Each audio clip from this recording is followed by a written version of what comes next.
तो last part में PCR के बेसिक्स तक कवर हो गया था। Let's continue with cloning vectors and gene cloning. तो वेक्टर्स भी मैंने बता दिया था। वेक्टर्स एग्जैक्टली क्या करते हैं, जो फॉरेन डीएनए का मॉलिक्यूल है उसे कैरी करके होस्ट सेल के अंदर रेप्लिकेट करते हैं। लाइक प्लाज्मिड जो एक्स्ट्रा डीएनए होता है, स्मॉल सर्कुलर डबल स्टैंडर्ड है और ये इजीली बहुत ज़्यादा कॉपीज बनवा सकता है।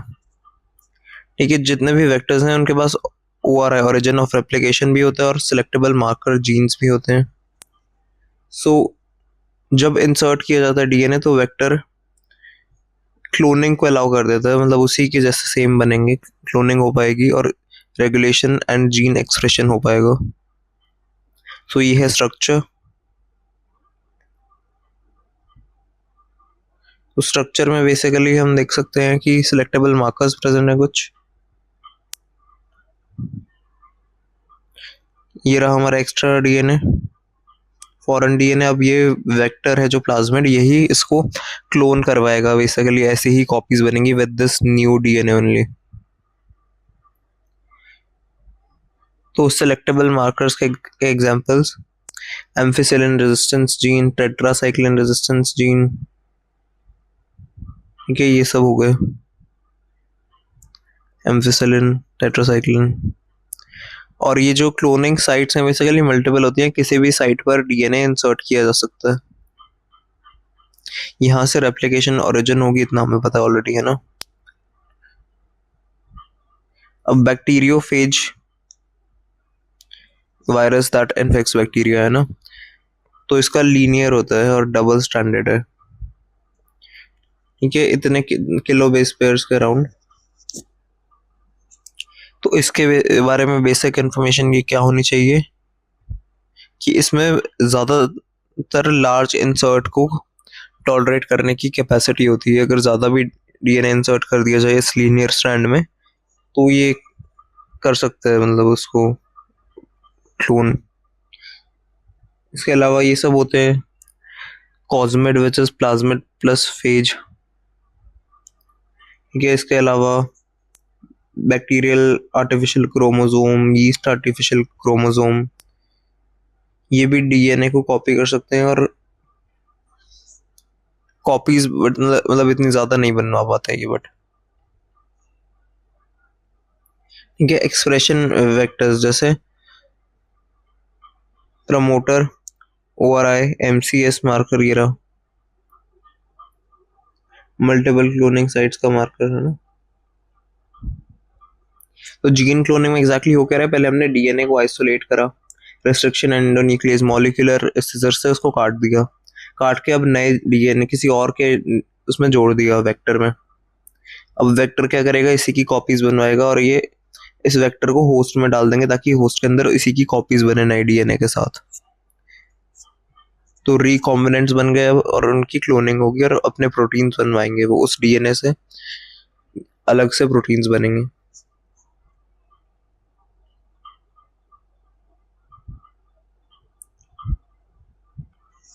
सो ये सब पॉइंट्स हमने देख लिए। Base pairing if you want you can remember. तो एंटीबायोटिक प्लेट क्यों ली, ताकि रिकॉम्बिनेंट को पता लग जाए। अब रिकॉम्बिनेंट डीएनए टेक्नोलॉजी हमारे लिए काफ़ी हेल्पफुल है, जिससे बहुत ज़्यादा प्रोडक्ट्स बनते हैं। इसकी एप्लीकेशंस देख लेते हैं। ठीक है, ये तो पूरे स्टेप्स हमने देख लिए। एग्जैक्टली इसका यूज़ कैसे करेंगे। तो रिकॉम्बिनेंट डीएनए टेक्नोलॉजी में हम एक वेक्टर को यूज़ कर रहे हैं और फॉरेन डीएनए होस्ट सेल में डलवा रहे हैं। उसके थ्रू वेक्टर में डीएनए डाल रहे हैं और फिर वेक्टर को होस्ट सेल में डाल रहे हैं, जिससे वो रेप्लिकेशन करेगा। जीन का एक्सप्रेशन होस्ट सेल में होगा। ऑब्वियसली एक्सप्रेशन मतलब क्या, ट्रांसक्रिप्शन, फिर ट्रांसलेशन करके वो अपने ही प्रोटीन बनवाएगा। तो लार्ज स्केल पर अगर किसी चीज़ की प्रोडक्शन करनी है, लाइक ह्यूमन प्रोटीन्स की, वैक्सीन्स इसकी एप्लीकेशन है, ठीक है, या फिर कोई और बायोलॉजिकल मॉलिक्यूल जैसे कि इंसुलिन हो गया। तो पहले अगर इंसुलिन बनवाना होता था रिकॉम्बिनेंट डीएनए टेक्नोलॉजी के लिए, रिकॉम्बिनेंट डीएनए टेक्नोलॉजी से, for obviously treatment of diabetes mellitus. अब टाइप 1 जो है उसमें इंसुलिन तो देनी पड़ती है ना, तो आरडीएन टेक्नोलॉजी से पहले बनता था इंसुलिन। तो रिकॉम्बिनेंट ह्यूमन ग्रोथ हार्मोन भी, लाइक जो डॉर्फिज्म वगैरह को ट्रीट करने के लिए, क्लॉटिंग फैक्टर्स भी, अगर जिसको हीमोफीलिया है, ब्लीडर्स डिजीज है, रिकॉम्बिनेंट इंटरफेरॉन्स, ये सब मैंने लास्ट वीडियो में और थोड़ा हिंट दे दिया था, राइट। एंटी कैंसर थेरेपीज वगैरह में एप्लीकेशन है इसकी, hepatitis, cancer and viral infections में, रिकॉम्बिनेंट हेपेटाइटिस बी वैक्सीन, इसमें भी आरडीएन टेक्नोलॉजी यूज हो रही है। मोनोक्लोनल एंटीबॉडीज, ये भी मैंने बता दिया था, ऑटो इम्यून डिजीजेस को ट्रीट करने के लिए। इनके कुछ टाइप के recombinant proteins like enzymes are also proteins in nature, तो एंजाइम्स भी बन सकते हैं। ये सब एग्जांपल्स हैं। ह्यूमन इंसुलिन को डिटेल में देख लेते हैं। सेम स्टेप्स हैं, इंसुलिन का जीन लिया है, बस यहाँ पर इन प्लाज्मिड में डाला, E coli as a host है, और फिर इंसुलिन जो बना उसको प्यूरिफाई किया जाएगा। सो इंसुलिन आइडेंटिकल होता है नेचुरल ह्यूमन इंसुलिन के, सेम नहीं होता।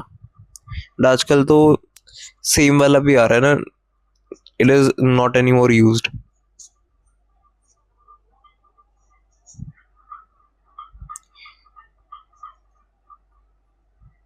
तो फैक्टर नंबर जो 8 है हीमोफीलिया के ट्रीटमेंट के लिए, ये याद रख सकते हैं।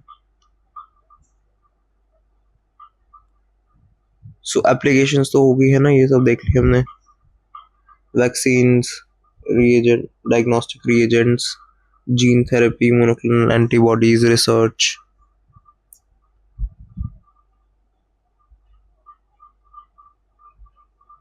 अब पीसीआर से स्टार्ट करते हैं। पीसीआर काफी इंपॉर्टेंट टॉपिक है, देयर इज हाई प्रोबेबिलिटी यहाँ से क्वेश्चन आए। फुल फॉर्म होती है पॉलीमरेज चेन रिएक्शन, ठीक है। एक इन विट्रो मतलब बॉडी के बाहर लैब में परफॉर्म की जाने वाली टेक्निक है, जिससे एम्प्लीफिकेशन होता है डीएनए का, उसको बहुत ज्यादा एम्पलीफायर्स इन मल्टीपल फोल्ड टाइम्स उसको इंक्रीज कर दिया जाता है। तो इसमें रिपीटेड साइकिल्स होती है, 3 स्टेप्स हैं बेसिकली इसके, denaturation, annealing and extension. Denature कर देंगे डीएनए को तो वो उसके स्ट्रैंड्स अलग हो जाएंगे, ठीक है।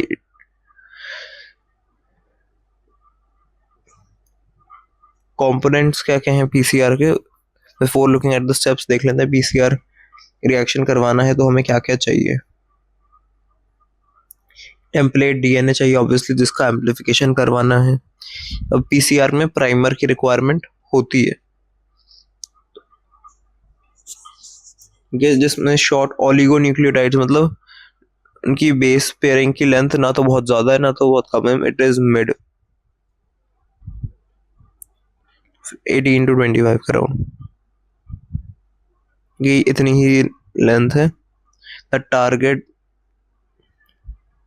द सीक्वेंस, ठीक है। प्राइमर चाहिए होगा स्टार्ट करवाने के लिए, और सीक्वेंस तभी बन पाएगी।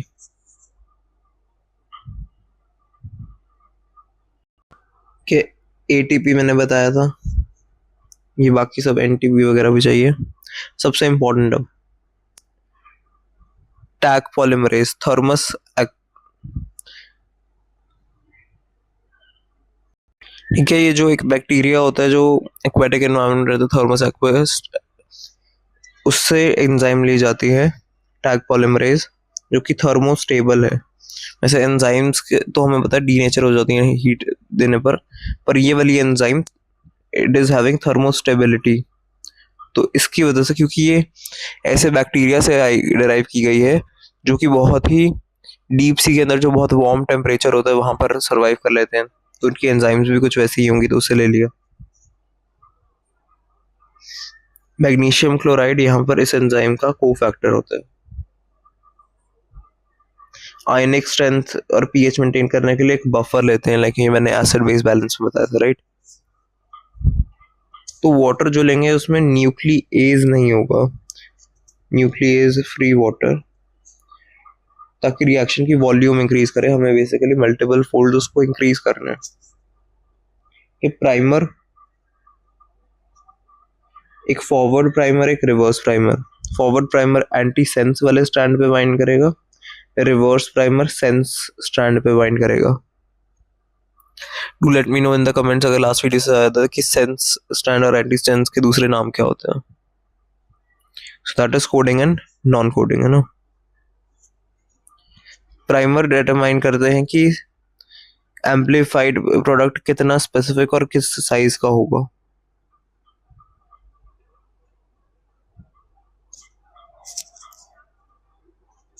तो 3 स्टेप्स होते हैं मैंने बताया था, और इन्हीं 3 स्टेप्स को रिपीट किया जाता है अराउंड 20 to 35 टाइम्स, ताकि मिलियंस ऑफ कॉपीज एक्सट्रैक्ट हो पाए। कौन कौन से स्टेप्स हैं? Denaturation, annealing, extension. तो इसे याद रख सकते हैं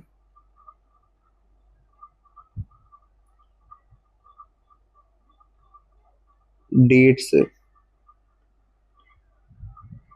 ठीक है। डेट से याद रख सकते हैं। D for denaturation, D for double stranded DNA भी है, ठीक है।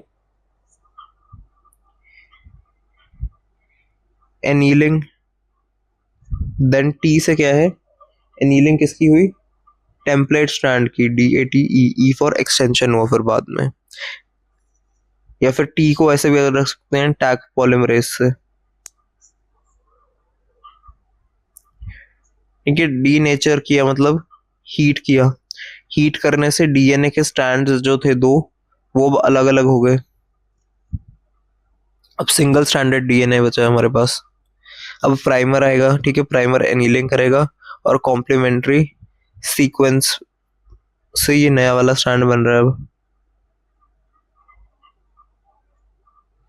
So primers anneal to complementary sequence on the template strand. Template strand पर ये कॉम्प्लीमेंट्री वाली सीक्वेंस बनवाएगा और ये पूरा प्रोसेस चलेगा। हमें अब इसके बाद पता है हमें एक्सटेंशन होता है। सीक्वेंस बन गई तो एक्सटेंशन होगा, इसके लिए टैग पॉलीमरेज रिक्वायर्ड है। ये प्राइमर को एक्सटेंड करती है और नए डीएनए का सिंथेसिस करती है इन द 5 to 3 डायरेक्शन। यहाँ पर ये नया डीएनए बन रहा है, लेकिन एक स्ट्रैंड को तोड़ के हमने दूसरा स्ट्रैंड लगवा दिया, नया डीएनए बनवा दिया। तो अब हमें अपने नए डीएनए को ही multiple times millions of copies उसकी चाहिए ताकि यूज कर पाए। तो हर साइकिल के बाद डीएनए कॉपीज डबल हो जाती हैं, तो ये एक्सपोनेंशियल, एक्सपोनेंट की पावर में बढ़ती है, मतलब ऐसा डबल हो रही है तो मतलब x to the power 2 ऐसा एक्सपोनेंट। सो ये पीसीआर की मशीन होती है, देखी होगी लैब में, है ना। तो ये साइकिल और टेम्परेचर चेंजेस को खुद ही परफॉर्म कर लेती है। एक तो वो तो ये पीसीआर वाली मशीन, जो इसमें भी फर्दर टाइप्स होती हैं वो मैं बाद में बताऊंगा। पीसीआर मशीन की बेसिक प्रॉपर्टीज देख लेते हैं कि इसके पास कैपेबिलिटी होती है कि टेम्परेचर चेंज ये खुद कर पाए, टेम्परेचर कंट्रोल कर लेती है और टाइम भी ये खुद ही डिसाइड करती है कि हर स्टेप का कितना होना चाहिए। तो इसकी अपने आप प्रोग्रामिंग की जाती है कि ये 20 to 35 साइकिल्स परफॉर्म करे ताकि 1 मिलियन के अराउंड कॉपीज बन जाएं। तो इससे रैपिड, एफिशिएंट और स्पेसिफिक एम्पलीफिकेशन पॉसिबल है। स्पेसिफिक एज इन जिस चीज को एम्पलीफाई करवाना है, जिस प्रोडक्ट को हमें डिराइव करवाना है।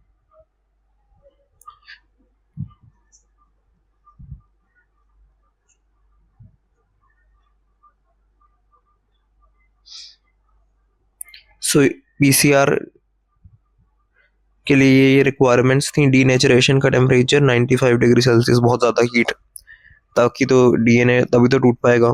एनीलिंग का टेम्परेचर 50 के अराउंड। एक्सटेंशन का मेरे रोल नंबर जो इतना 72 डिग्री सेल्सियस।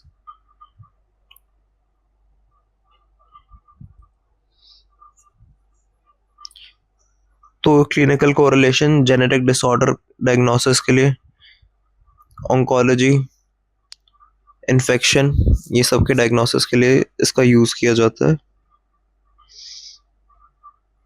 ये बेसिकली किसके यूज यहाँ पर है, रिकॉम्बिनेंट के प्रोडक्ट्स के।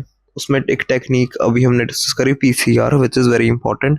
इसके स्टेप्स, इसमें क्या क्या कंपोनेंट्स होते हैं, क्या क्या रिक्वायर्ड होता है, और पीसीआर मशीन की प्रॉपर्टीज क्या होती हैं, यू शुड रिमेंबर दिस। तो अगर शॉर्ट नोट आता है, you can mention all these components. ये पीसीआर की साइकिल को डिटेल में देखते हैं। 20 to 35 टाइम्स मैंने बताया था, टेम्परेचर भी बता दिया था, और सेपरेशन भी हो गया है ना। एनीलिंग भी कॉम्प्लीमेंट्री सीक्वेंस जो थी वो प्राइमर ने बनवा दी। अब नया डीएनए सिंथेसाइज हो रहा है, टैग पॉलीमरेज अब प्राइमर का एक्सटेंशन करवाएगी और इस डायरेक्शन में डीएनए को बनवाएगी। एक साइकिल हुई तो अब 2 डीएनए के मॉलिक्यूल्स हैं। अगर n साइकिल्स होती हैं, ये मैंने एक्सपोनेंशियल बढ़ता है ये तो बता दिए हैं। तो आफ्टर द थर्ड साइकिल ऐसा होगा, like after the second cycle, third cycle में ऐसा होगा exponential increase. n is the number of cycles.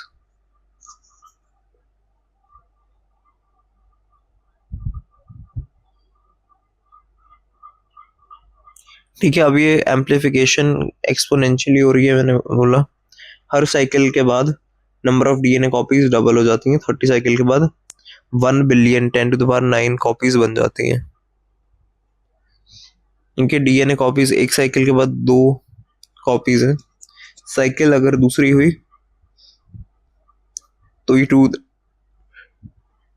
Cycle number 2 है ये, है ना, तो 2⁻²। देन साइकिल नंबर 3 में 3⁻², 3 into 3, 3 into, सो ये इतनी कॉपीज बन गई।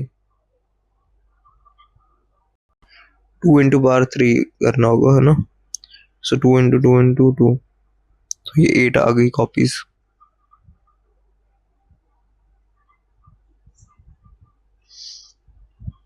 सो इस पे अगर एमसीक्यू आता है numerical wise, you can solve from this, है ना। अब एम्पलीफिकेशन को ग्राफ से भी दिखा सकते हैं। सिग्मॉइड टाइप होता है जो कि मोस्ट कॉमन हर चीज में ग्राफ है ना, कि पहले लैग फेज आएगा, धीरे धीरे इंक्रीज होगा, फिर एकदम से बहुत एक्सपोनेंशियल फेज आ जाएगा, फिर एक ऐसा भी फेज आता है कि जब और कोई रिक्वायरमेंट नहीं होती, मैक्सिमम एम्पलीफिकेशन हो चुकी है, 1 बिलियन के अराउंड कॉपीज बन चुकी होती हैं। तो ये लाइफ के स्ट्रगल जैसा बिल्कुल मुझे लगता है कि पहले बिल्कुल स्टार्टिंग में अगर आपने एफर्ट्स देने स्टार्ट किए, बिल्कुल अगर कोई स्क्रैच से स्टार्ट कर रहा है and then you become a billionaire, तो सब कुछ लाइफ ठीक है ना। बट ये एक्सपोनेंशियली इंक्रीज आना पड़ेगा, बूस्ट मिलना पड़ेगा, दैट इज इम्पोर्टेंट। इधर नंबर ऑफ साइकिल्स हैं, इस साइड पे अमाउंट ऑफ डीएनए, ठीक है, 10 की पावर 8 तक आ गया, तो मतलब अराउंड 1 बिलियन कॉपीज बन चुकी हैं।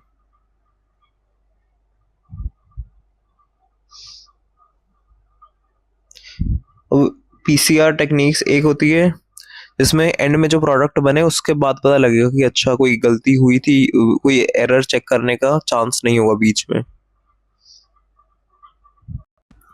लाइक सपोज आपने केक ओवन में रख दिया और फिर ऐसा है वो ओवन कि उसमें से देख नहीं पा रहे, जब खत्म होगा तब पता लगेगा। अब बाय चांस खत्म होकर पता चले हमें जल चुका है केक या कच्चा है वट, तो वो करेक्ट करने के चांस नहीं होते। बट एक ऐसी एक होती है रिवर्स ट्रांसक्रिप्शन वाली पीसीआर, आरटीपीसीआर टेक्निक, और एक होती है रियल टाइम पीसीआर टेक्निक। तो दोनों में डिफरेंस देख लेते हैं। सबसे पहले reverse transcription PCR, RTPCR, RNA के डिटेक्शन में ये यूज होती है। ठीक है, रिवर्स ट्रांसक्रिप्शन मतलब ट्रांसक्रिप्शन का ये ऑपोजिट हो रहा है। जैसे ये आरएनए से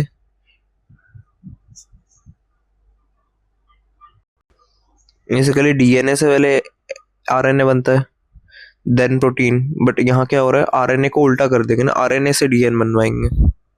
तो रिवर्स ट्रांसक्रिप्टेज एंजाइम चाहिए। ये ट्रांसक्रिप्शन में ऐसे होना चाहिए था, बट हम उल्टा करवा रहे हैं। तो उसका जो आरएनए था उसको डिटेक्ट करने के लिए उसका डीएनए हमने ले लिया। उसके डीएनए को एम्पलीफाई करके देखेंगे कि ये कैसा डीएनए था। DNA is first reverse transcribed into cDNA using reverse transcriptase। तो इस DNA का एम्प्लीफिकेशन होगा। अब रियल टाइम पीसीआर, ये एम्प्लीफिकेशन को रियल टाइम में मेजर करते हैं, लाइक ऐसा ओवन जिसमें से आप देख पाओ कि क्या हो रहा है, बीच में उसको रोक के चेक भी कर सको कोई कि केक बना है कि नहीं, that similar to that. Monitors amplification in real time using fluorescent dye और प्रो, तो वो ग्लो करता हुआ दिखता है कि पता लग जाता है कि कैसे हो रही है एम्प्लीफिकेशन। जैसे ग्लो इन डार्क वाले जो सब्सटेंस वगैरह होते हैं ना, फ्लोरोसेंट डाई उसकी वजह से। So quantifies the amount of target DNA in the sample. ठीक है, स्पेसिफिक क्वांटिटी पता चल जाती है सैंपल में कितना डीएनए है उसकी, और रियल टाइम साथ में वैल्यू भी, साइकिल की थ्रेशोल्ड मिनिमम कितनी हमें वैल्यू चाहिए वो भी पता लग जाती है। फ्लोरोसेंस इंटेंसिटी, एक साइड पर साइकिल का नंबर, कितनी फ्लोरोसेंस से कितनी कितनी साइकिल्स करवाएं कि कितना हमें मिनिमम फ्लोरोसेंस या फिर कितना डीएनए मिल जाए, तो वो मिनिमम थ्रेशोल्ड पॉइंट है। एक नेस्टेड पीसीआर भी होता है, मतलब दो एक के बाद एक सक्सेसिव पीसीआर रिएक्शंस करवाए, पहले पीसीआर करवाया, दूसरी बार पीसीआर करवाया। तो पहली बार जब पीसीआर हुआ तो उसने बाहर वाला प्राइमर यूज कर लिया, आउटर प्राइमर। दूसरी बार करवाया तो उसने अंदर वाला इनर प्राइमर यूज कर लिया। तो इसको नेस्टेड तभी बोला, to increase specificity and sensitivity. ये हो गया एक बार पीसीआर, देन सेकेंड टाइम दूसरा प्राइमर यूज हुआ। तो सेकेंड वाले के लिए एक तरह से नेस्ट बन चुका था, जैसे बर्ड्स वगैरह नेस्ट बना लेते हैं ताकि उनको सब कुछ इजी हो जाए सेकेंड प्रोसेस। तो ये सेकेंड वाले के लिए सब कुछ इजी हो गया, तो अंदर वाले प्राइमर को ही इसने यूज कर लिया, क्योंकि बेसिकली एक मल्टी कॉम्प्लेक्स पीसीआर होता है। Amplification of multiple targets in a single PCR reaction, मतलब हमारा टारगेट है कि एक तीर से मल्टीपल निशाने लग जाए। तो मल्टीपल प्राइमर पेयर्स हैं और पीसीआर करवा के इतने सारे, ये अलग अलग कलर्स, मल्टीपल एम्प्लीकेंट्स, मल्टीपल एम्प्लीफाई की गई कॉपीज को रिप्रेजेंट कर रहे हैं। तो मल्टीपल प्राइमर्स को यूज कर लिया, इससे टाइम, रिएजेंट, सैंपल, एनर्जी सब कुछ बच गया है ना। एक ही बारी में हमने इतने सारे प्राइमर ले लिए और अलग अलग एम्प्लीफिकेशन करवा ली।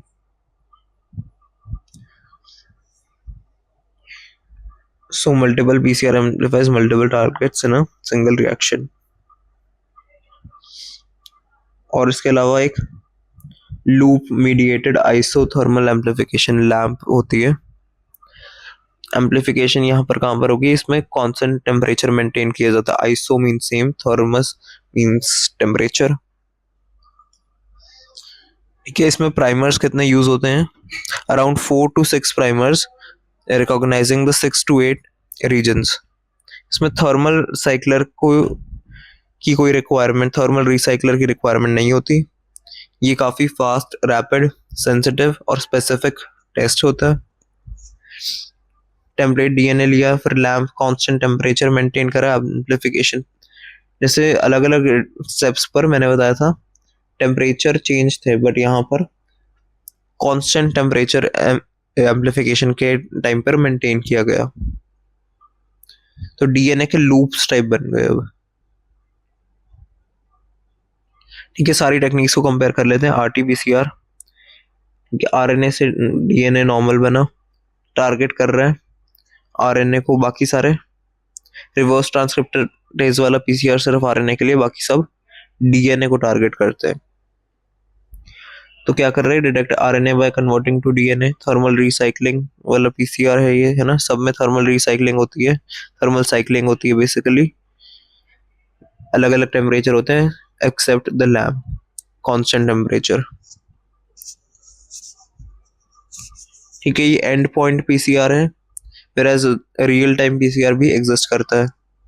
एंड में ही पता लगेगा कि केक जला हुआ है या कच्चा। वायरल डीएनए जीन एक्सप्रेशन उसको चेक करने के लिए। Q PCR real time PCR है, क्वांटिटेटिव है। ठीक है, फ्लोरोसेंस डाई यूज किया जाता है, फ्लोरोसेंस स्टेन वगैरह। तो डीएनए की क्वांटिटी, वायरल लोड डायग्नोसिस उससे पता लग जाता है। नेस्टेड में एक पीसीआर करवाया पहले, फिर सेकंड पीसीआर करवाया है ना, उसने इनर प्राइमर को यूज किया, एक ने आउटर प्राइमर को। ये एंड पॉइंट वाला है ये भी।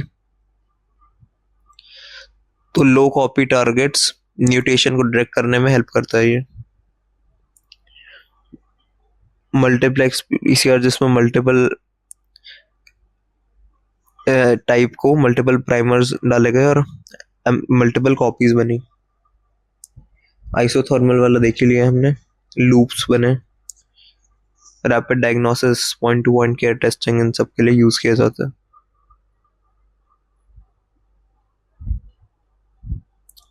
सो पीसीआर आए तो उसमें टाइप्स भी मेंशन कर सकते हैं। आरटीपीसीआर से कोविड-19, एचआईवी सब डिटेक्ट हो सकता है, क्योंकि ये वायरस है ना, रिवर्स ट्रांसक्रिप्टेज हेल्प करेगा यहाँ पर। whereas वायरल लोड कितना है ये सब डिटेक्ट करने के लिए, मतलब स्पेसिफिक नंबर चाहिए हमें। हेपेटाइटिस बी, हेपेटाइटिस सी वगैरह, अगर ये सब नंबर वगैरह हमें चाहिए तो real time PCR. Respiratory pathogens के लिए मल्टीप्लेक्स पीसीआर। टीबी या कोविड का रैपिड टेस्ट करवाना है तो सेम टेम्परेचर वाला lamp. Like dengue, point to point care. RTPCR RNA, बाकी ये वाला डीएनए।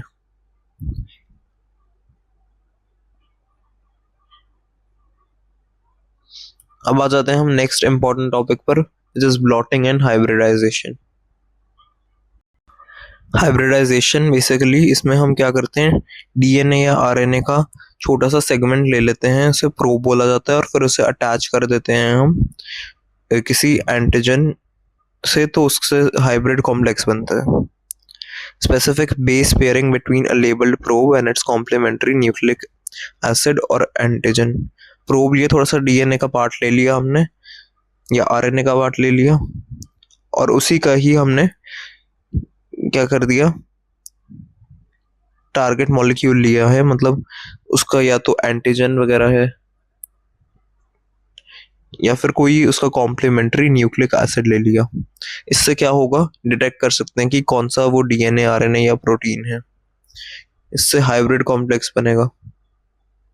पूरा प्रोसेस क्या होता है, जेल इलेक्ट्रोफोरेसिस का है ये बेसिकली। पहले सैंपल प्रिपेयर करेंगे, डीएनए या आरएनए, प्रोटीन, जिस भी टिश्यू या सेल से ले रहे हैं उसे हम आइसोलेट कर लेंगे, आइसोलेशन कर लेंगे, है ना। तो आइसोलेशन के बाद सेपरेट करेंगे molecules via gel electrophoresis technique, जिसमें चार्ज बेस्ड पर सेपरेशन हो जाता है, और फिर हाई मॉलिक्यूलर वेट वाले एक साइड पर और लो मॉलिक्यूलर सब्सटेंस एक साइड पर।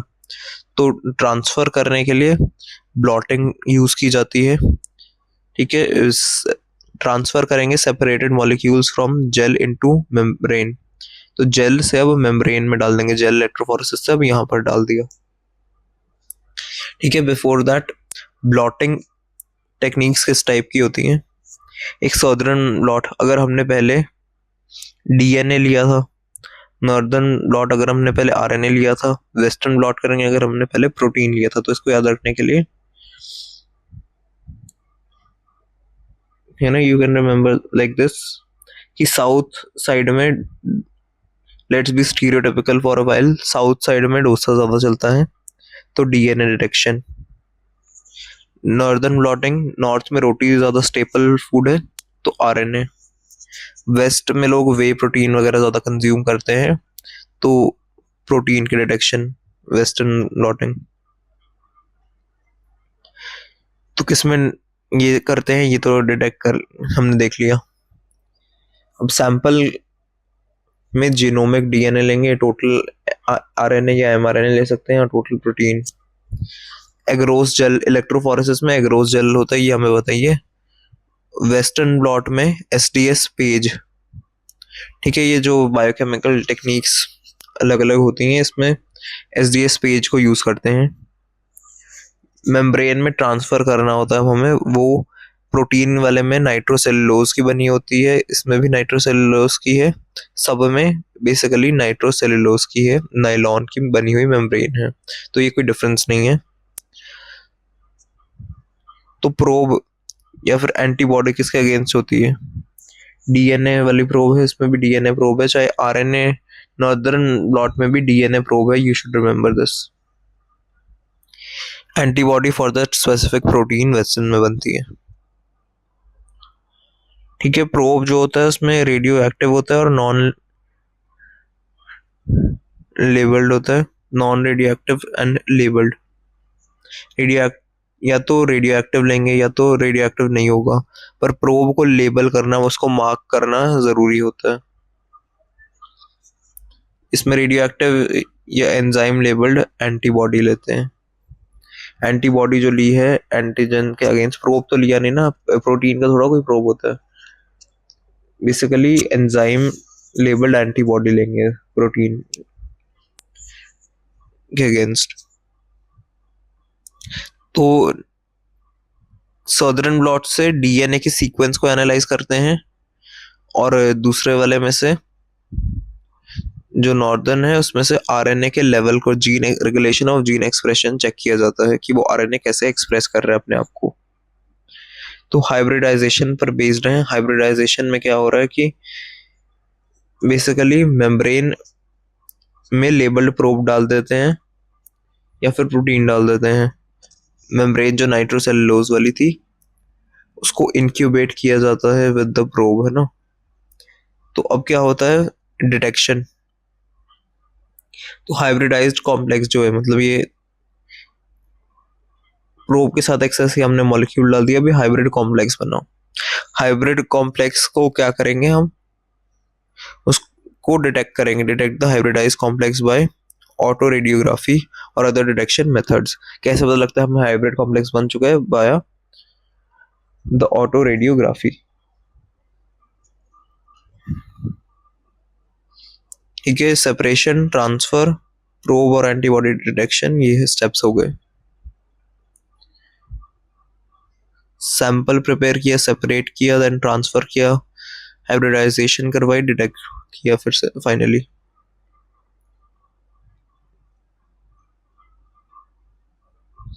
अब डीएनए फिंगरप्रिंटिंग टेक्नोलॉजी पे आ जाते हैं। ये टॉपिक डायरेक्टली रिलेटेड है फॉरेंसिक मेडिसिन से, क्योंकि इससे क्रिमिनल वगैरह का पता लग सकता है कि यूजिंग फिंगरप्रिंट ओनली, जो सीआईडी में आप कॉमनली देखते आ रहे हो वो सब, है ना। ये किस लिए यूज होती है? फॉरेंसिक मेडिसिन में क्रिमिनल आइडेंटिफिकेशन या ऑफेंडर जो भी है उसको आइडेंटिफाई करने के लिए। ठीक है, अब डीएनए टेस्टिंग फिंगरप्रिंट से चेक करेंगे, तो डीएनए पेरेंटल आइडेंटिटी इससे हो जाएगी, है ना, पैटर्निटी एंड मैटर्निटी टेस्टिंग। अब ऐसा भी होता है इसमें कि कई बार कोई डिजास्टर हुआ, उसमें ऐसा चेक करने के लिए कहीं कोई ह्यूमंस तो नहीं उसमें हार्म हुए थे, मतलब कोई जगह पर कोई लेट्स से फायर सिग्नल वगैरह ऐसा कुछ हो गया, ह्यूमन रिमेन्स और डिजास्टर विक्टिम्स को चेक करने के लिए, मतलब कई जगह पे फॉसिल वगैरह स्टडी कुछ करने के लिए वो लोग भी यूज करते हैं। जेनेटिक डाइवर्सिटी और पॉपुलेशन की स्टडीज में वाइल्ड लाइफ कंजर्वेशन और स्पीशीज को डिफरेंशिएट या आइडेंटिफाई करने के लिए। ठीक है, बेसिकली कोई new species let's say discover हुई, तो हम मैच करके देखेंगे कि इसका डीएनए किससे मैच कर रहा है, it is similar to which two organisms. So genetic disorders को भी डिटेक्ट करने के लिए क्लिनिकल एप्लीकेशन है ये इसकी, और इनहेरिटेड डिजीज को ट्रीट करने के लिए।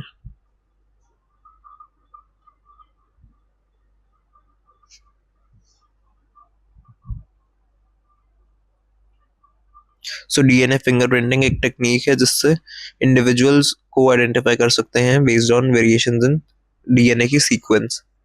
डीएनए में सिर्फ सीक्वेंसिंग में डिफरेंस होता है, वैसे डीएनए सेम होता है। It is based on polymorphism. Morph means form, poly means many, in repetitive sequence present in the genome. ठीक है, जीनोम में रिपीट हो रहे होते हैं बेसिकली सीक्वेंस वाइज डीएनए में, बट थोड़े बहुत वेरिएशन आ जाते हैं सीक्वेंस में। कि किस में नहीं होते हैं ये वेरिएशंस? आइडेंटिकल ट्विन्स में वेरिएशंस नहीं होते।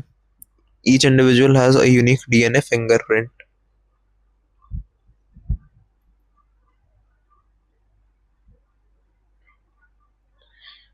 तो डीएनए मार्कर्स के टाइप्स देख लेते हैं।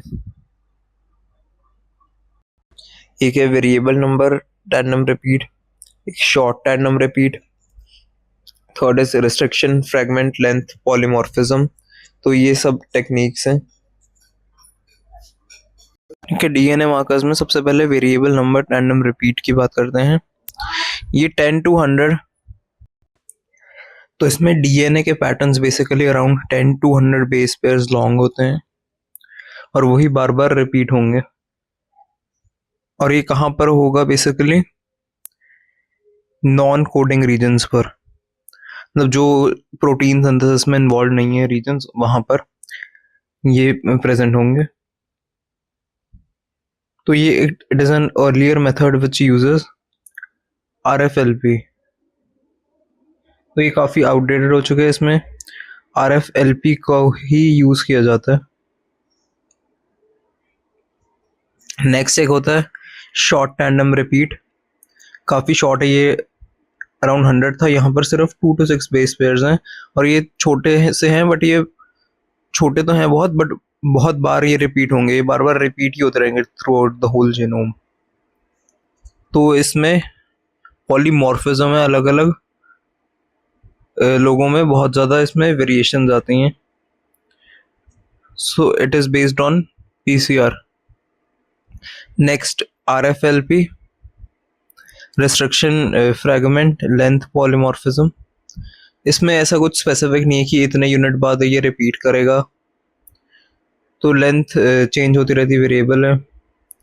और whole throughout the whole genome यहाँ पर भी रेपिटेशन है इसकी लोकेशन। अब बेसिकली इसके फीचर्स की बात करें तो रिस्ट्रिक्शन एंडोन्यूक्लियस जो enzyme, restriction enzymes to cut the DNA इसमें यूज की जाती हैं। साथ में एनालिसिस के लिए सदर्न ब्लॉट या फिर इधर PCR का यूज होता है।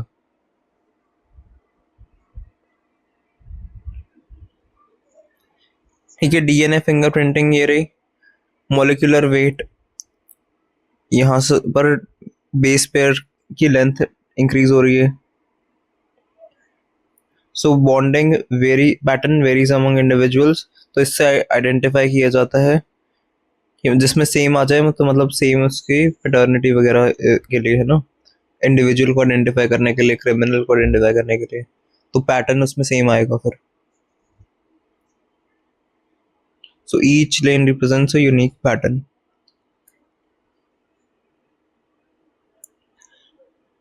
ठीक है, polymorphism in repetitive DNA sequence, main markers VNTR, STR, RFLP, PCR commonly used method है to amplify the STR regions. Fragments का सेपरेशन जेल इलेक्ट्रोफोरेसिस से होता है। हर एक individual except identical twin same pattern आता है। तो एप्लीकेशंस के लिए मार्कर्स को आइडेंटिफाई करने के लिए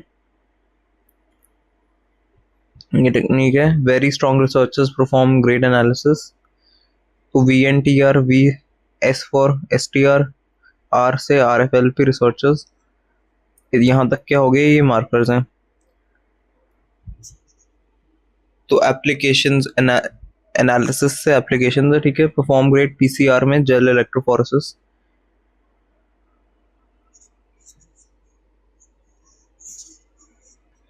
ठीक है, इसमें 10 to 100 बेस पर रिपीट थे, STR में 2 to 6, इसमें वेरिएबल।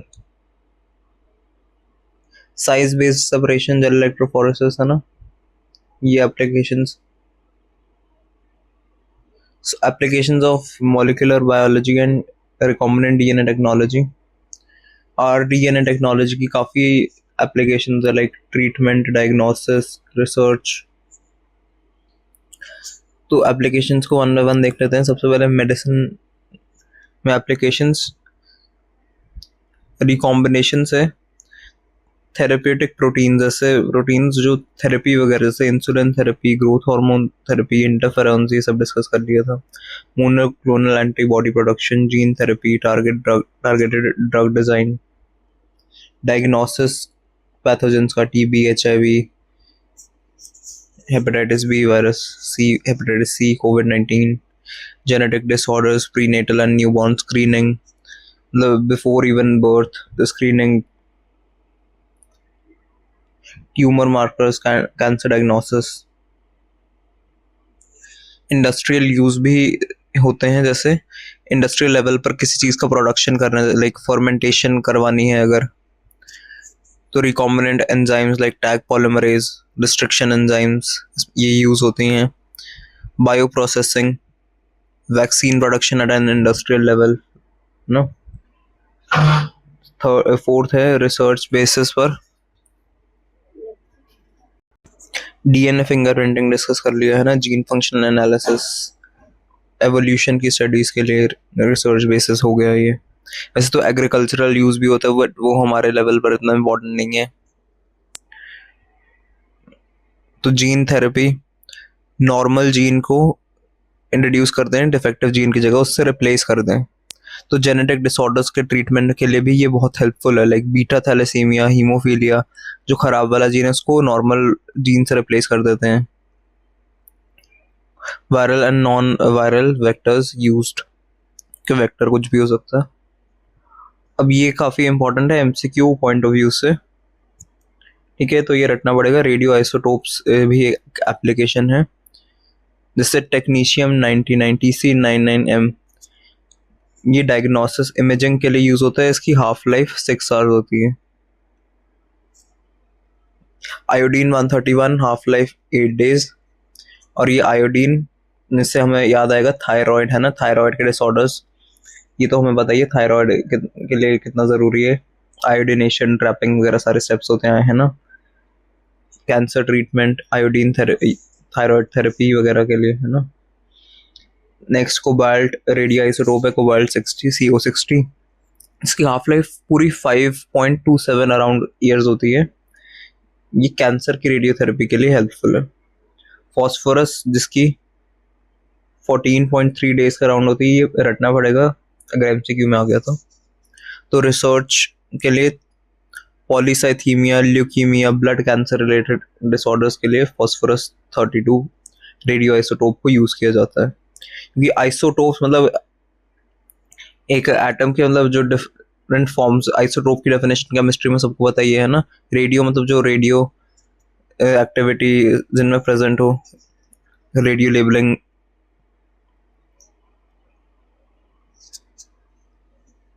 सो ये रहा टेक्नीशियम 99, ये मॉलिक्यूलर वेट्स वगैरह है ना रेडियो इमेजिंग के लिए। आयोडीन थायराइड के लिए, ये याद रहेगा हमें, है ना। COC फॉर कैंसर, तो कैंसर के लिए कोबाल्ट। क्या रेडियो इमेजिंग के लिए, इमेज वाले के लिए टेक्नीशियम। ऐसे याद रखना है कि जो रेडियो इमेजिंग करवा रहा है मतलब वो उसको बीमार है, उसको हम कहेंगे TC, टेक केयर।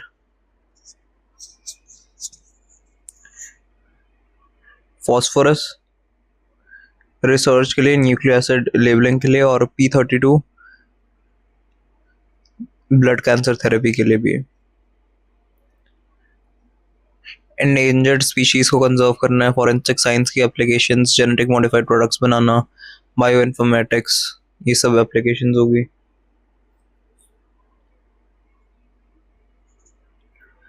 सो अब आ जाते हैं हम इसके नेक्स्ट टॉपिक पर, which is DNA repair.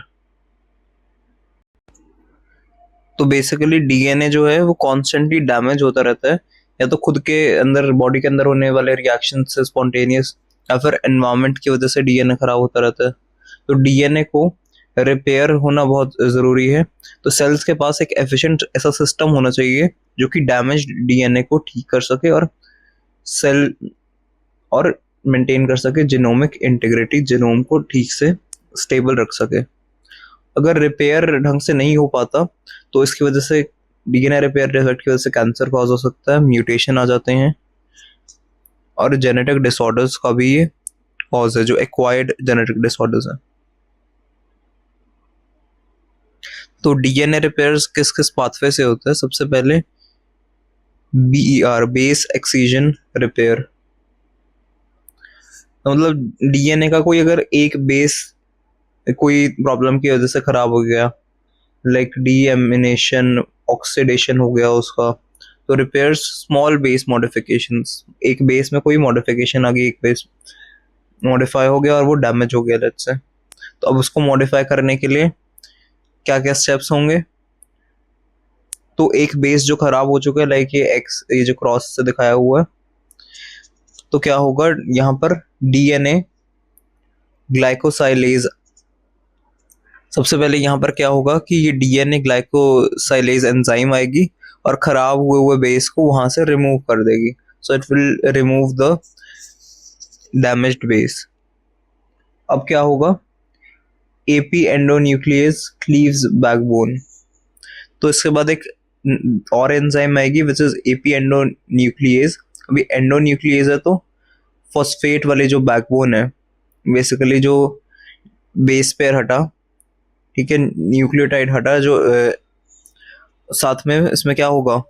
Sugar phosphate की बैकबोन होगी, शुगर फॉस्फेट बैकबोन को भी अभी क्लीव कर देती है, तो ये खाली जगह रहेगी, ये इसने डीएनए फॉस्फेट बैकबोन को हटा दिया।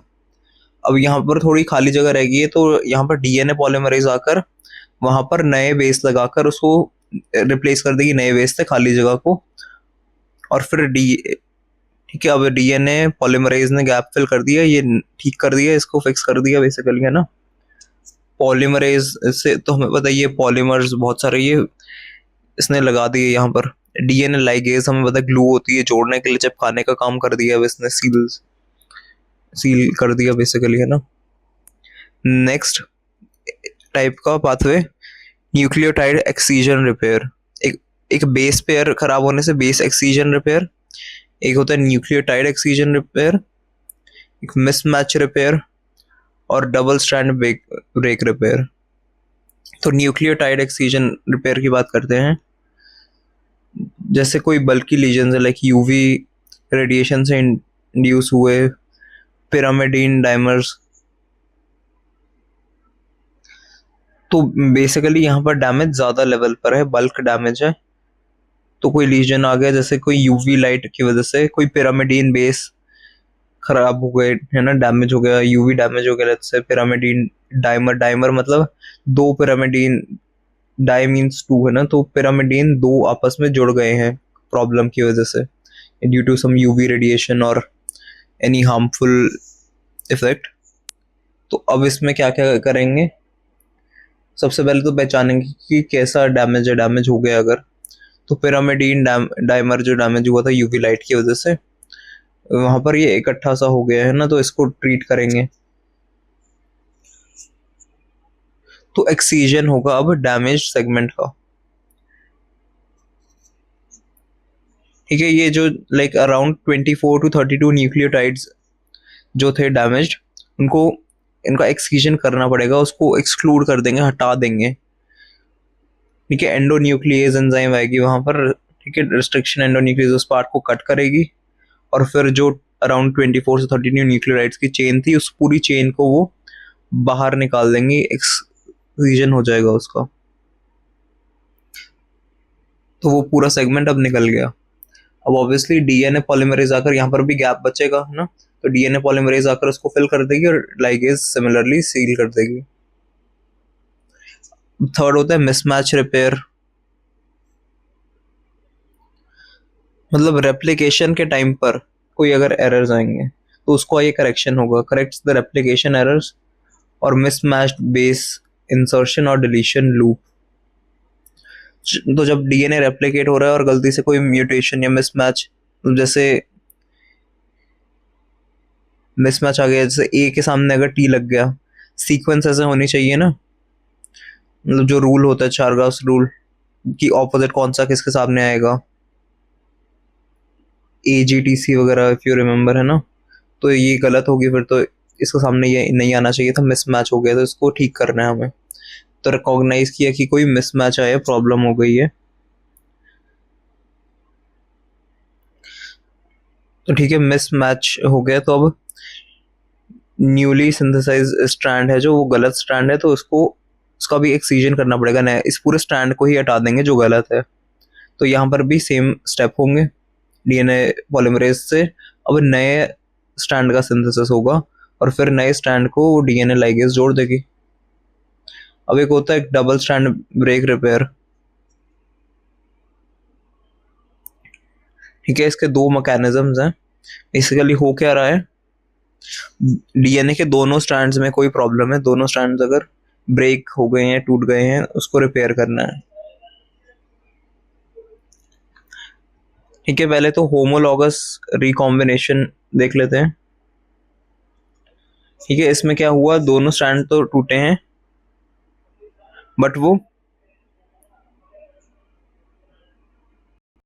कौन से एंड्स हैं, होमोलॉगस एंड्स हैं। ठीक है, उनको ज्वाइन करेंगे हम basically, वेराज non homologous and joining में अलग अलग ऐसे ही डायरेक्ट ज्वाइनिंग हो जाती है। Let's understand the mechanism. सबसे पहले क्या हो रहा है, एंड रिसेक्शन, मतलब जिस एंड पर टूटा हुआ है उसका रिसेक्शन कर देंगे, उसको जोड़ देंगे, मतलब जिस भी कॉर्नर से टूटा हुआ है तो वो कट करके अब स्ट्रैंड इन्वेजन होगा। तो टूटे हुए स्ट्रैंड को इन्वेड करके सीक्वेंस को ठीक कर देंगे, स्ट्रैंड इन्वेजन। अब स्ट्रैंड इन्वेजन कर दिया, मतलब इन्वेड करके वहां पर ठीक कर दिया सब कुछ।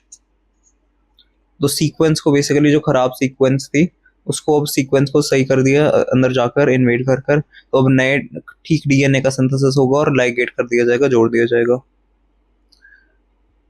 तो अब सही डीएनए का सिंथेसिस होगा। नॉन होमोलॉगस एंड ज्वाइनिंग में क्या होगा, इसमें किसी टेम्पलेट को यूज नहीं कर रहे हैं या किसी और स्ट्रैंड को यूज नहीं कर रहे। जोड़ने के लिए बेसिकली दो एंड्स को डायरेक्टली लाइगेट कर दिया जाता है। बट इसमें एक प्रॉब्लम होती है, अगर डायरेक्ट जोड़ रहे हैं ना तो कुछ बेस का डिलीशन भी पॉसिबल है। Direct end joining to ligate the strands and then इसको लाइगेट कर दिया जाता है। दो एंड्स जो खराब थे, टूटे हुए थे, उनको सीधा जोड़ दिया बस। इसमें क्या किया, जो जोड़े हुए थे उनको पहले तो सही से रिप्लेस किया।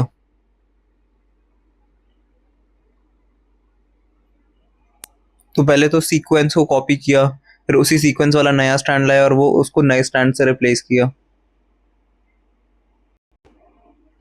ठीक है, इसमें नई चीज लाके फेविक्विक से जोड़ा और यहाँ पर डायरेक्टली जो टूटा हुआ पार्ट था वो फेविक्विक से जोड़ दिया। अब टीलोमरेज रिपेयर क्या होता है, extends telomerase and prevent chromosome end shortening.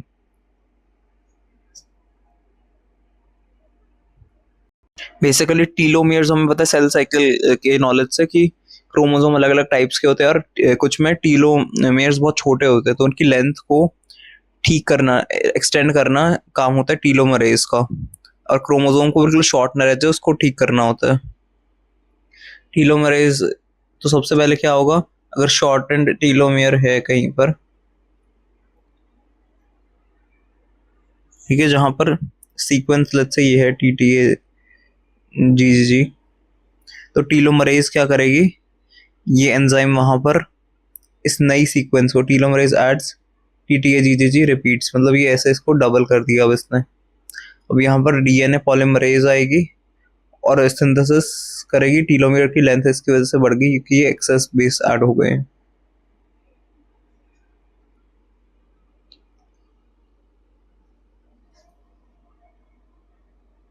ठीक है, अब बात करते हैं डीएनए डैमेज के कॉजेस की।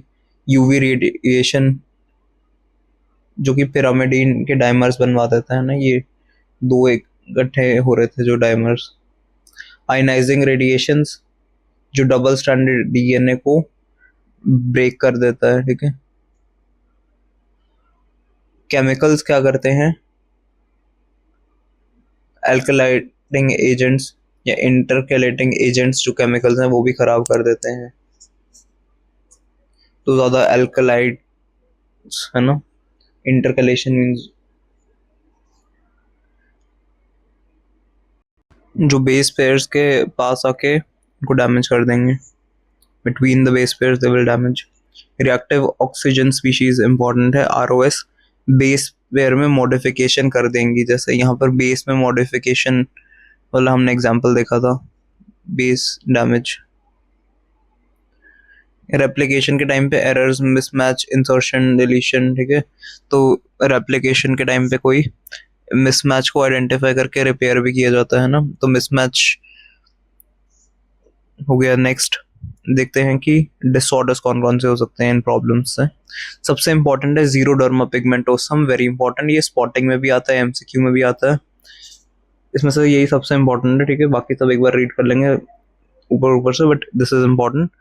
तो न्यूक्लियोटाइड एक्सीजन रिपेयर, तो न्यूक्लियोटाइड जो है उनका एक्सीजन ढंग से नहीं हो पाता। न्यूक्लियोटाइड एक्सीजन रिपेयर डिफेक्ट कौन सा है, जीरोडर्मा पिगमेंटोसम। इसकी वजह से अब क्या होगा, यूवी लाइट में सेंसिटिविटी बढ़ जाएगी, के increase sensitivity to UV light. Skin cancer हो सकता है, स्किन में पैटर्न्स से डेवलप हो जाएंगे, फ्रैकलिंग, न्यूरोलॉजिकल प्रॉब्लम्स भी होंगी, मेंटल रिटार्डेशन एंड ऑल। तो स्किन अगर किसी की खराब हो स्पॉटिंग में, तो चांसेस हैं जीरोडर्मा पिगमेंटोसम के।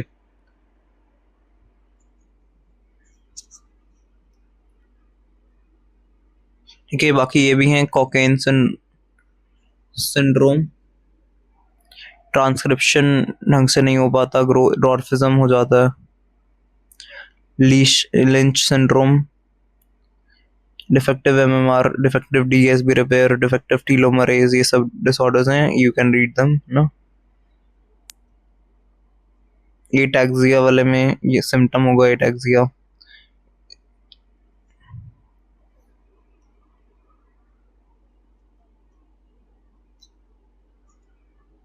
सो ट्रिक है बेस्टमेंट्स, बेस एक्सीजन रिपेयर होता है, एक एक्सीजन रिपेयर होता है, और strand mismatch repair, telomerase repair, main double strand break, error का रिमूवल, प्रूफ रीडिंग। से ये जस्ट ऐसी है कि यू कैन रिमेम्बर एटलीस्ट कुछ, अगर ना याद आए।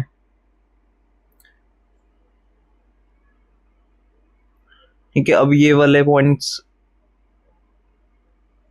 डीएनए रेप्लिकेशन एस फेज में होती है, हमें पता है, डीएनए पॉलीमरेज प्रूफ रीडिंग कर सकती है, 3 वाली 3' to 5' एक्सोन्यूक्लियस प्रूफ रीडिंग करती है प्रोकैरियोट्स में।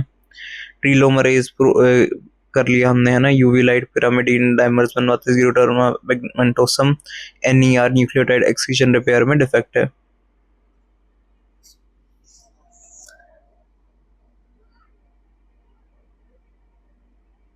ठीक है, अब जीन रेगुलेशन की बात करते हैं। जीन रेगुलेशन का मतलब है कि कौन सा जीन कब वर्क करेगा, कब उसका एक्सप्रेशन होगा। ये टाइटली रेगुलेटेड होता है प्रोकैरियोट्स और यूकैरियोट्स में, है ना। रेगुलेशन इंश्योर्स कि genes are expressed at the right time, सही टाइम पर उसका एक्सप्रेशन हो, ये पॉसिबल हो पाता है, ताकि सही टाइम पर जो प्रोडक्ट हमें रिक्वायर्ड है, जो प्रोटीन रिक्वायर्ड है या फिर कितनी क्वांटिटी में रिक्वायर्ड है वो बने, ताकि सेलुलर एनर्जी भी वेस्ट ना हो। Mainly at the level of transcription ये सब रेगुलेशन किया जाता है। प्रोकैरियोट्स में regulation, promoter, operator, sigma factor, rho factor. Eukaryotes में TATA box, CAT box, enhancer, silencer, ये सब होता है।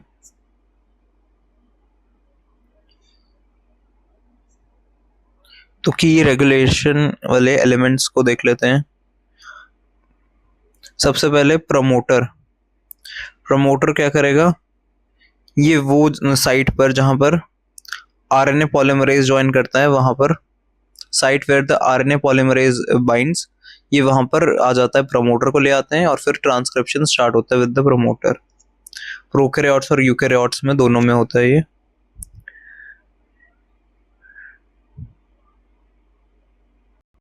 ऑपरेटर होता है एक प्रोकैरियोट्स में, जो कि रेगुलेटरी डीएनए सीक्वेंस है जहां पर रिप्रेसर बाइंड करता है। ठीक है, एक ऐसी साइट है जहां पर रिप्रेसर प्रोटीन आता है ताकि ट्रांसक्रिप्शन को रोक सकें। ट्रांसक्रिप्शन को रोकने के लिए ऑपरेटर होता है एक डीएनए की सीक्वेंस में, जो कि ऑपरेट कर रहा है, क्या ऑपरेशन कौन सा है इसका, रोकने वाला काम है, to stop the transcription process.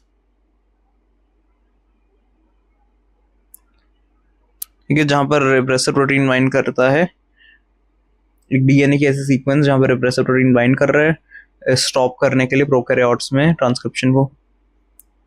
Enhancers, अब ये क्या है, यूकैरियोट्स में स्पेसिफिक है, E for enhancer, E for eukaryote.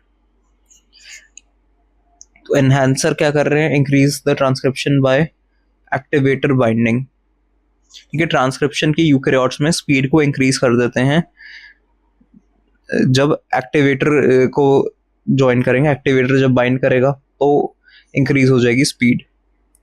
Silencer, ये भी यूकैरियोट्स में है। अब ये इसका ऑपोजिट है, जब ट्रांसक्रिप्शन की स्पीड को कम करना है, it decreases the transcription speed bye repressor binding. Sigma factor हमें पता है प्रोकैरियोट्स में प्रेजेंट होता है। सिग्मा फैक्टर्स आरएनए पॉलीमरेज को प्रोमोटर के रिकॉग्निशन में हेल्प करता है, ये हमने ऑलरेडी देख ही लिया था, है ना। रो फैक्टर भी प्रोकैरियोट्स में है, जो कि उसको स्टैंड बना उसको अलग करने के लिए यूज होता है, टर्मिनेट करता है ट्रांसक्रिप्शन को, रो डिपेंडेंट टर्मिनेटर है। ठीक है, प्रोकैरियोट का जीन रेगुलेशन ओपेरॉन मॉडल। ठीक है, एक यहाँ पर प्रोकैरियोट्स का ओपेरॉन मॉडल दिखाया हुआ है, जिसका इसकी डायरेक्शन है 5-N to 3-End। तो सबसे पहले इसमें अपस्ट्रीम रेगुलेटरी सीक्वेंसेस होती हैं। ठीक है, 5-N पर अपस्ट्रीम रेगुलेटरी सीक्वेंस होती है। फिर यहाँ पर क्या है, इसके बाद कैप्साइड है, मतलब कैटाबॉलिक एक्टिवेटर प्रोटीन। यहाँ पर कैटाबॉलिज्म जो प्रोसेस है उसको एक्टिवेट करने वाला प्रोटीन जुड़ता है। कि कैटाबॉलिज्म होता है ब्रेकडाउन, तो ऐसा प्रोटीन आकर यहाँ पर अटैच हो जाता है जो कि कैटाबोलाइट्स को एक्टिवेट करेगा। प्रमोटर के अंदर बेसिकली अलग अलग रीजन होते हैं। एक -35 रीजन, जिसको प्रेबनो बॉक्स जहां पर लोकेटेड है, -10 रीजन पर, जहां पे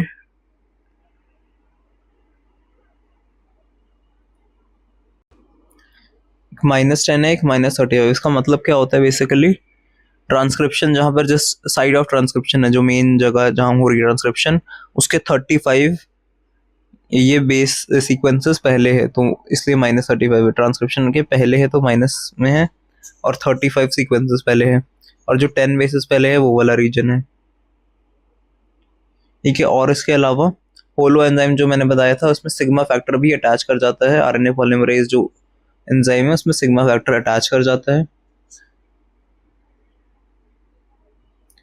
अब इसके अलावा अब ये एंजाइम जब जुड़ गया तो ये ऑपरेटर रीजन पे आ जाता है। तो ये होलो एंजाइम प्रोमोटर रीजन पर अटैक या फिर डायरेक्ट बाइंडिंग करेगा।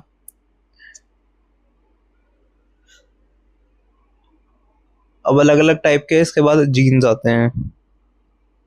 तो ये स्ट्रक्चरल जीन्स हैं बेसिकली।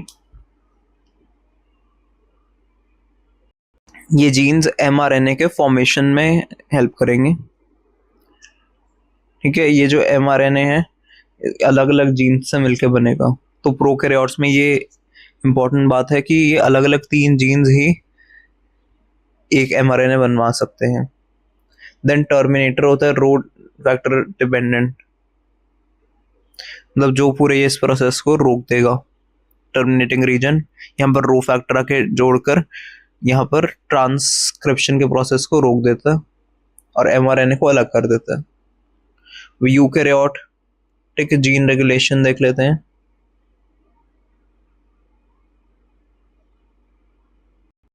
ठीक है, यहाँ पर क्या है, डिस्टल जो दूर हैं रेगुलेट करने वाले एलिमेंट्स। 5-N पर एनहांसर होता है जो एक्टिवेट कर रहा है, साइलेंसर रिप्रेस कर रहा है एक्टिविटी को। यहाँ पर CAT बॉक्स, हॉगनेस बॉक्स जिसको बोलते हैं, ये फैक्टर्स हैं जो प्रमोट करेंगे ट्रांसक्रिप्शन को।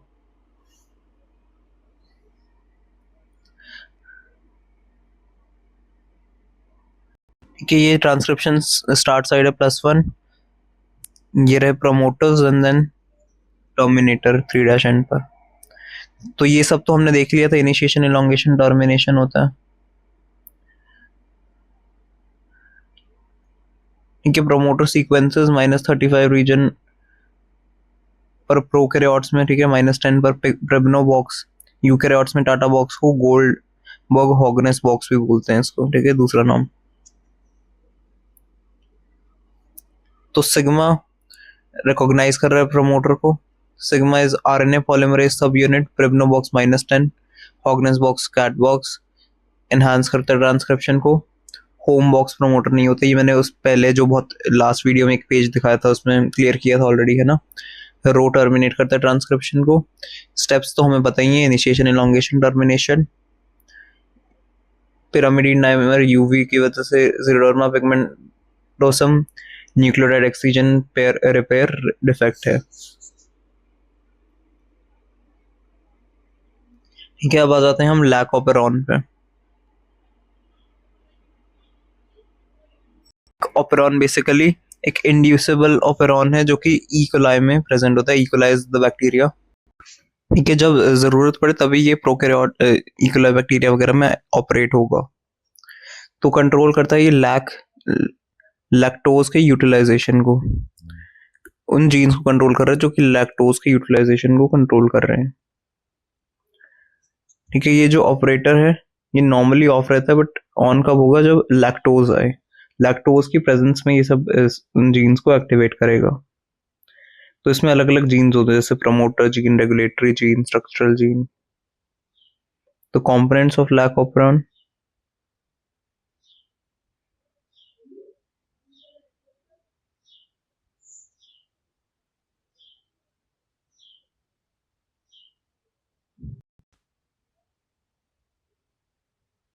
लैक 1 रेगुलेटरी जीन है, ये कंट्रोल करता है, मतलब कब प्रोटीन बनवाना है उसको रेगुलेट करता है।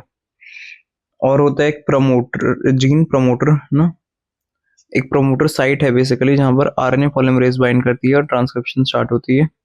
ऑपरेटर जो कि रिप्रेसर बाइंडिंग साइट को कंट्रोल कर रहा है। Operator is basically like a switch, जैसे अगर इसको ऑन करना है, कब ऑफ करना है, वो डिसाइड करेगा। लैक जीन्स है अलग अलग, ZYA। So lac Z beta galactosidase को कंट्रोल कर रहा है, मतलब बीटा गैलेक्टोसिडेज एंजाइम है, ये लैक्टोज को ग्लूकोज में कन्वर्ट कर देती है और गैलेक्टोज साथ में मिलता है। लैक Y परमिएस को कोड करता है। परमिएस का काम होता है लैक्टोज को सेल तक लेके जाना। ठीक है, एक तो लैक्टोज का ब्रेक डाउन करवा रहा है जीन, एक एक लैक्टोज का ट्रांसपोर्ट करवा रहा है सेल्स में, और एक ट्रांस एसिटाइलेज है जो कि बीटा गैलेक्टोसिडेज इसी के एक्टिवेशन में है। ए फॉर एक्टिवेशन याद रखना, लैक ए एक्टिवेटर। ठीक है, वाई वाला ट्रांसपोर्ट कर रहा है सेल्स में। स्ट्रक्चरल जीन्स हैं और ऑपरेटर है। लैक ऑपेरॉन रेगुलेटरी जीन, इनका रेगुलेटरी जीन हो गया, कंट्रोल करने वाले जीन्स हो गए। प्रमोटर जहाँ आरएनए पॉलीमरेज बाइंड करेगी, ऑपरेटर जहाँ पे रिप्रेसर प्रोटीन बाइंड करेगा रोकने के लिए। स्ट्रक्चरल जीन्स ये 3 हो गए, एक जो ब्रेक डाउन करेगा बीटा गैलेक्टोसिडेज का, एक जो बीटा गैलेक्टोसिडेज में एसिटाइलेशन करवाएगा। ठीक है, ट्रांस एसिटाइलेज तो मतलब एसिटाइलेशन से एक्टिवेशन होगा उसका। एक जो लैक्टोज को ट्रांसपोर्ट करेगा, वाई वाला। ठीक है, लैक ऑपेरॉन को ऑफ स्टेट में देखते हैं जब कोई लैक्टोज प्रेजेंट नहीं है। जब लैक्टोज नहीं होता ना सेल के पास, तो वो ये लैकाई को कंटिन्यूसली प्रोड्यूस करेगा। तो ये ऐसा होगा कि रिप्रेसर का एक्टिवेशन होगा। तो रिप्रेसर जब एक्टिवेट हो गया है तो रिप्रेसर क्या करता है, ये एक्टिव हो चुका है repressor. Now what will this repressor do, वो कहाँ पर है, it will bind to the operator. Active repressor का ऑपरेटर पर बाइंडिंग होगी। अब इसकी वजह से क्या होगा, आरएनए पॉलीमरेज क्या होगी, प्रमोटर से जुड़ने लगेगी। और आरएनए पॉलीमरेज बेसिकली अब प्रमोटर से आरएनए पॉलीमरेज बाइंड नहीं करेगी, क्योंकि ऑपरेटर पर रिप्रेसर जुड़ गया। रिप्रेसर का मतलब होता है कि एक तरह से सप्रेस करना, रोकना। तो रिप्रेसर के प्रोटीन बनेंगे और ऑफ स्टेट है तभी तो ये स्टार्ट नहीं हो रहा, क्योंकि ये कुछ ऐसा है जैसे कार में स्टार्ट स्टॉप बटन होते हैं ना, तो ऑफ स्टेट है तो स्टॉप वाला दबा हुआ है, तो कार स्टार्ट नहीं हो पा रही। और अगर चाबी वाली कार है तो मतलब आरएनए पॉलीमरेज आके जुड़ती है पहले, फिर वो प्रमोट करती है, फिर इंजन ऑन होगा, तो वैसा होता है। बट अब ये हमने ऐसा कर दिया है कि कार को या तो लॉक ही कर दिया, या तो स्टार्ट स्टॉप बटन है अगर उसमें, तो उस बटन को ही ऑफ पर दबाया हुआ एक्टिवेट हम होने नहीं दे रहे।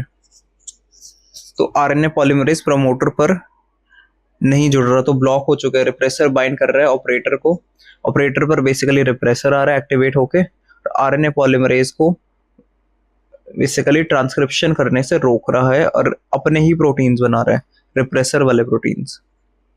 अब ऑन करने के लिए क्या करना होगा? सो ऑन स्टेट में लैक्टोज आ गया। अब लैक्टोज की प्रेजेंस में ही लैक ऑपरेंट मॉडल काम करता है।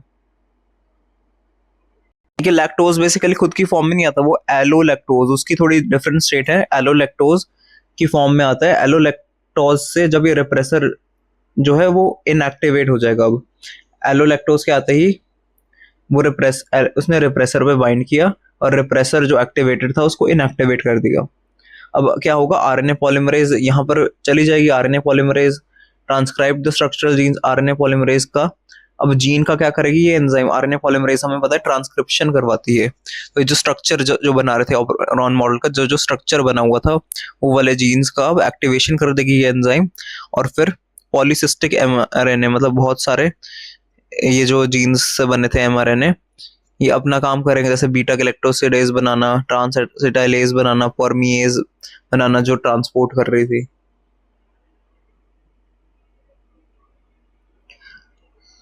तो अब देखते हैं साइक्लिक एएमपी रेगुलेशन, मतलब ग्लूकोज का इफेक्ट क्या होगा। तो जब ग्लूकोज कम होता है तो साइक्लिक एएमपी हाई होगा और वो अपने आप को एक्सप्रेस कर पाएगा। लो ग्लूकोज की वजह से सेल के अंदर साइक्लिक एएमपी जो मॉलिक्यूल है वो उसका लेवल हाई हो गया। अब क्या करेगा ये साइक्लिक एएमपी? वो कैप साइट पे जाएगा। मतलब कौन सी थी ये साइट? जहां पे मैंने बताया था कैटाबॉलिक एक्टिवेटर प्रोटीन। तो ये cyclic AMP catabolic activator protein के साथ जुड़कर सीएपी कैप्स साइक्लिक एएमपी एक तरह का कॉम्प्लेक्स होता है वो बना लेगा। So cyclic AMP binds to CAP. अब ये कैप साइक्लिक एएमपी कॉम्प्लेक्स बन गया। तो अब आरएनए पॉलीमरेज का क्या होगा? आरएनए पॉलीमरेज अब आ जाएगी, तो ये जो कॉम्प्लेक्स बना बेसिकली कैप और साइक्लिक एएमपी का, ये कॉम्प्लेक्स कहाँ जाएगा? प्रमोटर रीजन पर। ये यहाँ पर प्रमोटर रीजन पर जा रहा है। ये कॉम्प्लेक्स अब प्रमोटर रीजन पर जाएगा, तो प्रमोटर रीजन पर जो कैप साइट है वहां पर जुड़ गया है ना। अब आरएनए पॉलीमरेज इस वजह से ही, अब ये जो बेसिकली कॉम्प्लेक्स है ये बेसिकली स्ट्रॉन्ग ट्रांसक्रिप्शन करवा रहा है, तो आरएनए पॉलीमरेज का रिक्रूटमेंट फास्ट होगा, वो इजीली वहां पर चली जाएगी, और इस वजह से ही एक्सप्रेशन इसका स्ट्रॉन्ग होगा। तो ट्रांसक्रिप्शन स्ट्रॉन्ग होगा मतलब लैक्टोज का डाइजेशन फास्ट हो जाएगा। लो ग्लूकोज कंडीशंस में लैक्टोज बहुत इजीली डाइजेस्ट हो सकता है। तो अगर ऐसा कुछ क्वेश्चन आता है तो मिल्क अगर नॉर्मल कोई कंज्यूम करे और विद एडेड शुगर कोई कंज्यूम करे तो कौन सा इजीली डाइजेस्ट होगा? नॉर्मल वाला। ये लैक्टोज का डाइजेशन फिर फास्ट हो जाएगा। अब हाई ग्लूकोज है अगर, तो cyclic AMP, glucose cyclic AMP के लेवल को सेल्स में रिड्यूस कर सकता है, तो वीक या फिर एक्सप्रेशन नहीं होगा।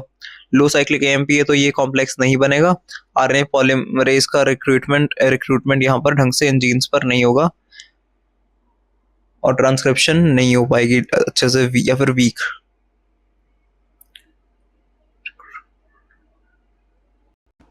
ठीक है, ए फॉर एक्टिवेटर वाली मैंने एसिटाइलेशन वाली बता दी ट्रिक। वाई फॉर यस, तो सेल बोलेगा yes please bring lactose for me, तो ट्रांसपोर्ट होके आएगा।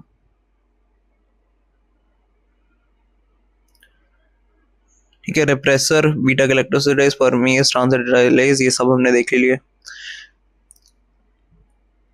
ये लैक आई जो है ऑपरेट करता है और ब्लॉक करता है ट्रांसक्रिप्शन को, इनहिबिटर है बेसिकली। अगर लैक्टोज नहीं है एब्सेंट तो क्यों उसका डाइजेशन का प्रोसेस चलाना, क्यों एनर्जी वेस्ट करनी सेल की, है ना। बीटा गैलेक्टोसिडेज लैक्टोज को ग्लूकोज और गैलेक्टोज में, लैक्टोज बेसिकली इसको उसकी मोनोसेक्राइड्स वाली यूनिट में स्प्लिट कर देता है ना, इसमें मिलके बना है। Permease transport transacetylase, beta galactosidase का activation by acetylation, acetyl group का एडिशन, इसको डिटॉक्सिफिकेशन भी बोलते हैं। नेक्स्ट आ जाते हैं म्यूटेशन और आरएनए प्रोसेसिंग पर। डीएनए की सीक्वेंस में चेंजेस आना उसको म्यूटेशन का प्रोसेस बोला जाता है। या तो जीन के लेवल पर म्यूटेशन हो या तो क्रोमोसोम के लेवल पर। आरएनए प्रोसेसिंग से प्री एमआरएनए में मैच्योर एमआरएनए को मैच्योर आरएनए में प्रोसेस किया जाता है। इंट्रॉन्स का रिमूवल होता है, स्प्लाइसिंग होती है, आरएनए एडिटिंग भी होती है। तो म्यूटेशन के types, base substitution mutation, frame shift mutation, point mutation. मतलब म्यूटेशन ऐसी है कि जैसे बेस बदल गया तो ये ज्यादा डिस्ट्रप्शन नहीं कॉज करती। प्यूरिन के साथ प्यूरिन एक साथ लग गए, पिरामिडीन एक साथ लग गए, नहीं तो ऑपोजिट में लगने होने चाहिए। ट्रांजिशन हो गया, ट्रांसवर्जन हो गया, प्यूरिन और पिरामिडीन का रिप्लेसमेंट हो गया। जैसे फ्रेम शिफ्ट, फ्रेम ही पूरा बदल गया। अगर कोई जीन ऐड हो गया, न्यूक्लियोटाइड ऐड हो गया, या तो कोई न्यूक्लियोटाइड वहां से हट गया। 3 का ग्रुप होता है ना, हमें पता है 3 में सब ग्रुप है, तो कोई बीच में एक जोड़ देंगे या बीच में एक हटा देंगे तो प्रॉब्लम होगी। पूरी जो रीडिंग जैसे आएगी, जैसे मैं लिखूं CAA, अगर मैं यहाँ पर CA के साथ T जोड़ दूं, यहाँ पे बीच में मैंने लेट से T जोड़ दिया तो CAT, वो पूरी सीक्वेंस फिर ऐसे हो जाएगी ना, CAT देन ACA, ऐसा कुछ है ना। लॉस हो गया अगर किसी न्यूक्लियोटाइड का। पॉइंट शिफ्ट म्यूटेशन, मिससेंस म्यूटेशन और नॉनसेंस, मतलब कोडॉन चेंज हुआ है और वो अब अमाइनो एसिड ही बदल रहा है। पॉइंट म्यूटेशन से प्रोटीन के बनने पर, ट्रांसलेशन पर इफेक्ट आता है और फंक्शन। जैसे अब यहाँ पर GAA से अगर ग्लूकोज बनना था तो GCA बनेगा तो एलेनिन बन जाएगा। ग्लूटामीन बनना था अगर इसको तो ये एलेनिन बन जाएगा। ठीक है। नॉन सेंस मतलब स्टॉप कोडॉन को चेंज कर दिया। टर्मिनेशन हो गया, जो टर्मिनेशन का प्रोसेस होता है थर्ड वाला, वो पहले हो गया तो ट्रंकेटेड प्रोटीन बनेगा, खराब प्रोटीन होगा स्टॉप कोडॉन की प्रेजेंस की वजह से।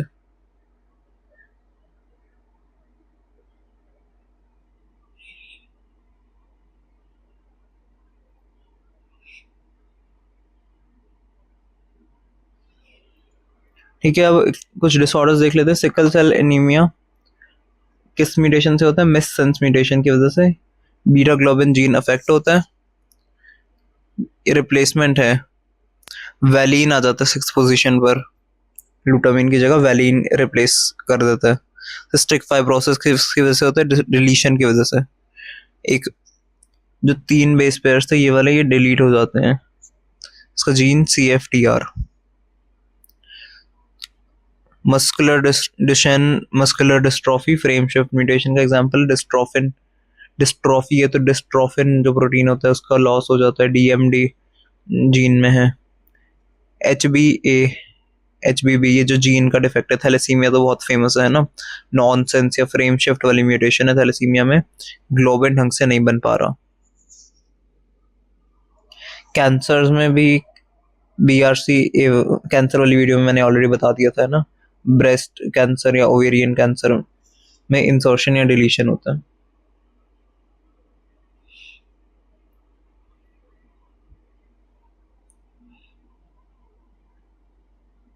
ठीक है, mRNA एडिटिंग ऑलरेडी हो चुका है।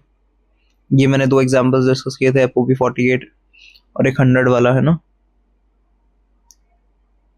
क्योंकि UAA स्टॉप कोडॉन बन रहा था, इसमें कम है। मैकेनिज्म एक बार रिवाइज कर लेते हैं।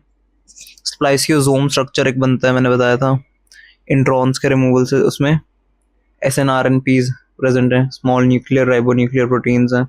मैच्योर एमआरएनए में सिर्फ एक्सॉन्स कंबाइन करते हैं। So RIP to this chapter also, क्योंकि ये भी हमने खत्म कर लिया।